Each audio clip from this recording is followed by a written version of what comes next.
Hello and welcome to Worthington University. My name is Joel DeYoung, and today the subject is going to be on Leviton Decora Digital Wi-Fi devices.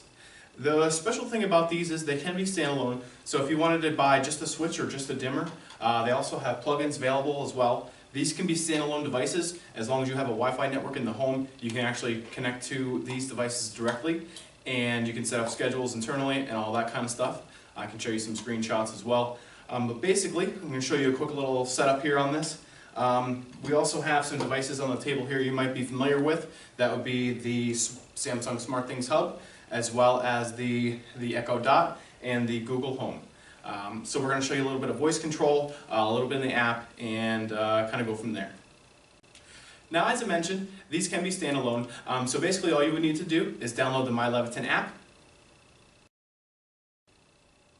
And once you do that, you're going to go and log on, and you're going to create basically your own home first, after you set up your own account, of course. And then at that point, you would basically just start adding devices. Now you're going to go to an Add Device screen. And then at that point, it's going to go ahead and tell you to go over to your Wi-Fi. And at that point, you would want to search for your device specifically. There's a little bit of a code on the devices and as well as on the boxes. So if you wanted to find that code, you can. Otherwise, it's going to say Leviton and then a series of numbers and letters. You're going to find them there, and it should be pretty easy then. Once you connect to the device itself in your Wi-Fi menu, you're going to hop over to the Leviton app again, and you're going to then basically set up the device. It's going to sync it with the cloud, and then it's going to ask you to name it and that kind of thing. And then at that point, it's going to be in your app. You're going to be able to control it locally and remotely, as well as set schedules and whatnot.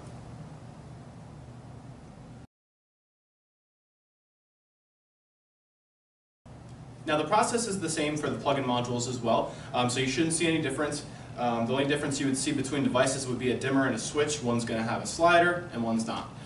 So just bear in mind that in case you see some devices that show in a little bit differently. Now once that is done, what we can do is go into either our Google Home or our Alexa app, and we can go ahead and enable the skills for Leviton. They're both of those are enabled to work with the Leviton stuff, so either one you have in your home. We don't lean towards one or the other. We do carry Google Home, so if you wanted to buy that from us, we can do that for you. Now I'm going to take it one step further. These devices actually can work with the SmartThings Hub now. So if you didn't have a standalone, or if you didn't want to have a standalone device, you can actually add it to the hub as well. In case you had groups of lighting or existing Z-Wave lighting or that kind of thing in your home already, then you could actually add the Wi-Fi devices to your Samsung SmartThings Hub. And then to put it all on top of that, then we have Alexa and Google Home support for the Samsung SmartThings as well. So it kind of doubles up layers there. It gives you a little bit of redundancy, but it will work either way with the voice control.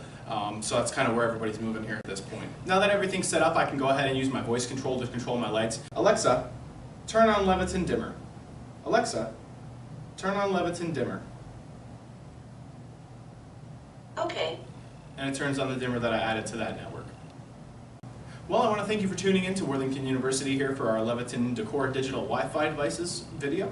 If you have any questions, please feel free to give us a call at 1-800-282-8864, and I hope to hear from you soon. Alexa, turn the Leviton dimmer off. Okay.